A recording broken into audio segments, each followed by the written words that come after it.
The Taliban continues its rapid advance in Afghanistan. The insurgents captured another city today, the 8th provincial capital to fall in 6 days. The Taliban launched its offensive when U.S. and allied forces began their withdrawal from the country. It now controls approximately 65% of Afghanistan. Dominic Velitis joins us now from London with more. Let's start with the latest on the situation in Afghanistan, Dominic.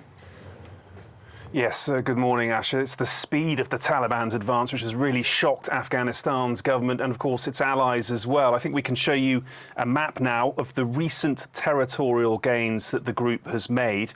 Its fighters, as you say, now control 65% of the country, having taken at least 8 of 34 provincial capitals in just 6 days. It's truly remarkable.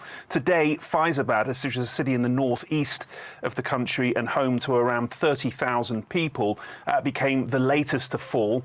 And its loss puts the whole of northeastern Afghanistan back under Taliban control. But several other provincial capitals are currently under threat, including Farah and Herat in the west and Lashkargah and Kandahar in the south. In fact, Kandahar right now, government forces are battling Taliban fighters trying to reach the province's main prison in an attempt to, they think, to release detained comrades there. And that situation is looking particularly precarious right now. But we're also hearing reports out of Russia this morning, Asher, and these are reports quoting the Russian defense minister that insurgents have taken Afghanistan's borders with Tajikistan and Uzbekistan, which are areas crucial for the Taliban's international opium and heroin trade, while US media reports citing unnamed officials, unnamed intelligence officials, say the Taliban could isolate the capital, Kabul, within 30 days and even take it over within 90. Asha. And as this continues to develop, what about the international reaction to this Taliban offensive and seemingly dominance? Yeah, I mean, although the United States military withdrawal is set to be completed by the end of this month, it is, of course, still assisting Afghan government forces taking on the Taliban on the ground. And yesterday, we heard from the US President Joe Biden, who said he didn't regret his decision to withdraw US troops from the country, but he did have this message for Afghan leaders. Take a listen.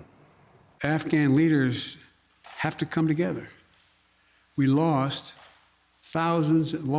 death and injury, thousands of American personnel. They've got to fight for themselves, fight for their nation. The United States, I'll insist we continue to keep the commitments we made of providing close air support, making sure that their Air Force functions and is operable, resupplying their forces with food and equipment, and paying all their salaries. But they've got to want to fight. And Asha, there is, of course, a human cost to what's unfolding in Afghanistan at the moment. The United Nations estimates that more than 1,000 civilians have been killed in the past month due to the fighting. It's also very concerned about reports of potential war crimes and crimes against humanity, including ones of surrendering government troops being executed. And these follow warnings earlier in the week, Asha, from UNICEF that atrocities against children are now growing day by day.